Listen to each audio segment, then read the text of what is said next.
Hai, ketemu lagi di Speak Hukum bersama saya Deki Udiantoro. Kita masih di tema yang sama, yaitu tentang ketenagakerjaan. Tapi kali ini kita akan membahas terkait hak-hak yang diterima oleh karyawan atau buruh atau tenaga kerja. Dan kita akan kupas terkait hak bagi tenaga kerja dan tindakan apa yang bisa dilakukan oleh para pekerja atau buruh apabila suatu perusahaan atau pemberi kerja tidak mau memenuhi hak-hak para karyawan atau buruh yang sebagaimana sudah diatur oleh undang-undang. Tentu ini merupakan suatu hal yang sangat penting untuk kita ketahui, terutama teman-teman yang saat ini bekerja di suatu perusahaan, menjadi bekerja atau buruh, karena ini berkaitan mengenai hak yang harus teman-teman terima.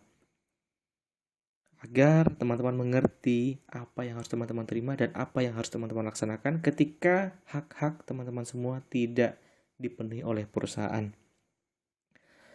Tapi perlu Sobat Speak Hukum ketahui bahwa permasalahan kita kali ini yaitu merujuk kepada dua undang-undang, yaitu Undang-Undang Nomor 13 Tahun 2003 tentang Ketenagakerjaan dan Undang-Undang Nomor 11 Tahun 2020 tentang Cipta Kerja, di mana Undang-Undang Nomor 11 Tahun 2020 ini adalah pembaharuan dari Undang-Undang Nomor 13 Tahun 2003, tetapi terdapat ketentuan ketentuan pasal-pasal yang tidak diubah sehingga undang-undang yang lama masih berlaku. Dan kita akan juga menggunakan Undang-Undang Nomor 2 Tahun 2004, yaitu tentang penyelesaian perselisihan hubungan industrial, di mana nanti kita bahas mengenai bagaimana ketika tidak terpenuhinya hak-hak teman-teman semuanya, apa yang harus dilakukan. Itu berdasarkan Undang-Undang Nomor 2 Tahun 2004. Ya. Tetapi sebelum masuk kepada inti pembahasan, perlu Sobat Speak Hukum ketahui bahwa siapa itu pekerja atau buruh dan siapa itu pemberi kerja. Jadi teman-teman harus, atau Sobat Speak Hukum harus mengerti terlebih dahulu perbedaan dua ini. Jadi pekerja atau buruh adalah setiap orang yang bekerja dengan menerima upah atau imbalan dalam bentuk lain. Nah, sedangkan pemberi kerja adalah orang perseorangan, pengusaha, badan hukum, atau badan-badan lain yang mempekerjakan tenaga kerja dengan membayar upah atau imbalan dalam bentuk lain. Nah, jadi dalam hal ini ada keterkaitan antara hubungan antara pekerja atau buruh dengan pemberi kerja, yang tentu hubungan tersebut itu terikat dengan adanya sebuah perjanjian atau kontrak kerja yang biasanya teman-teman buat di awal ketika mau memulai sebuah pekerjaan di sebuah perusahaan. Nah, oleh karena adanya keterikatan tadi atau ada suatu perjanjian di awal tadi atau kontrak, maka akibat daripada perbuatan hukum tersebut timbul namanya hak dan kewajiban. Tapi pembahasan kita kali ini kita fokusnya pada hak atau pekerja buruh itu berdasarkan dengan undang-undang, bukan berdasarkan perjanjian yang dibuat oleh para pihak tadi. Nah, saya sudah merangkum yaitu terdapat dalam dua undang-undang tadi yang menjadi rujukan dalam pembahasan ini, yaitu secara garis besar ada 7 hak yang harus diterima oleh tenaga kerja atau buruh dari pemberi kerja. Yang pertama, yaitu kesempatan dan perlakuan yang sama, artinya tidak ada sikap diskriminatif. Yang kedua, berhak memperoleh atau meningkatkan kompetensinya sesuai bakat minat melalui sebuah pelatihan kerja. Ketiga, bagi tenaga kerja yang cacat, berhak mendapat perlindungan sesuai dengan jenis dan derajat kecacatannya dari perusahaan. Jadi perusahaan wajib untuk melindungi karyawan yang cacat. Dan kemudian, tenaga kerja berhak untuk mendapatkan waktu istirahat dan cuti. Yang kelima, berhak untuk memperoleh perlindungan, baik itu keselamatan kerja, kesehatan kerja, moral, dan kesusilaan. Yang keenam, memperoleh penghasilan yang memenuhi penghidupan yang layak bagi kemanusiaan, seperti UMR yang sudah ditentukan atau sesuai dengan kesepakatan sebelumnya. Yang ketujuh, setiap pekerja atau buruh dan keluarganya berhak untuk memperoleh jaminan sosial seperti BPJS. Nah, secara umum itu adalah hak-hak yang harus diterima oleh tenaga kerja atau buruh. Tapi sebenarnya masih banyak hak-hak yang harus diterima. Biasanya itu sesuai dengan perjanjian antara perusahaan dengan buruh. ketika memang ada sebuah perjanjian mengenai hak dan kewajiban, maka itu juga menjadi suatu hak yang harus diterima dan menjadi kewajiban yang harus dipenuhi oleh perusahaan.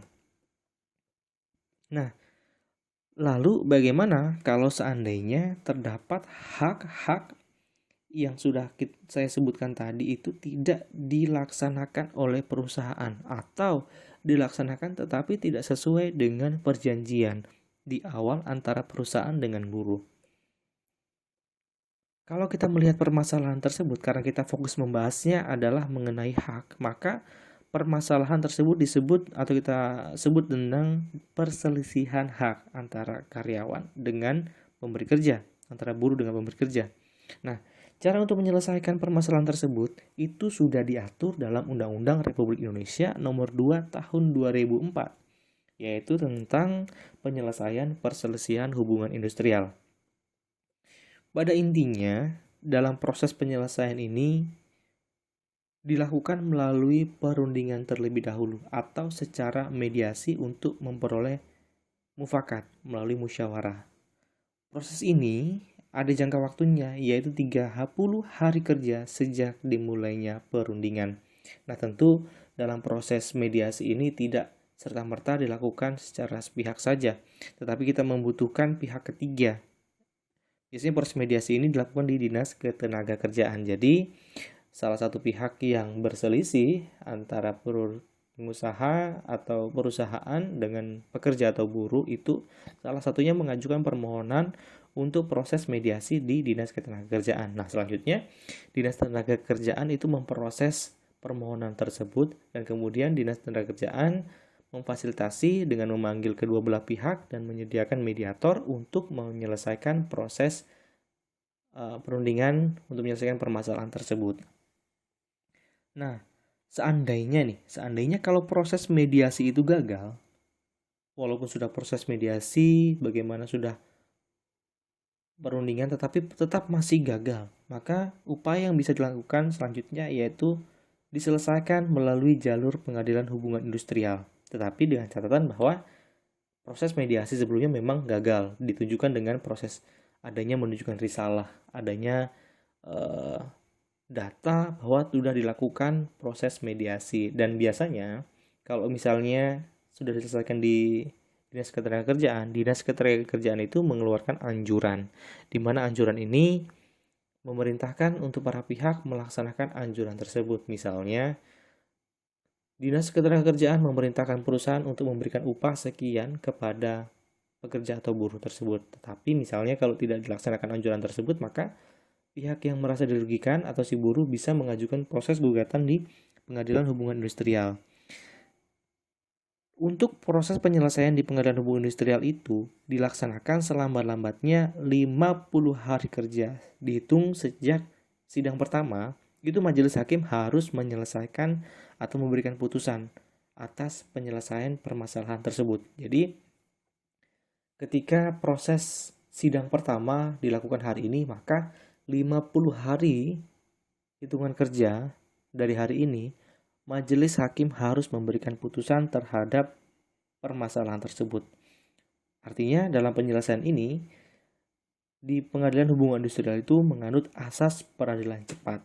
Dan putusan daripada hakim tersebut adalah berkekuatan hukum tetap, yang artinya bahwa para pihak harus melaksanakan putusan yang sudah dikeluarkan oleh majelis hakim di Pengadilan Hubungan Industrial. Nah, jadi itu pembahasan kita kali ini mengenai hak-hak yang harus diterima oleh tenaga kerja atau buruh dan bagaimana upaya penyelesaiannya apabila hak tersebut tidak dipenuhi oleh pihak perusahaan atau pemberi kerja. Semoga ini bermanfaat untuk kita semua dan bermanfaat untuk kemajuan hukum di Indonesia. Saya Dek Widjantoro, undur diri, sampai jumpa di episode selanjutnya. Salam Speak Hukum.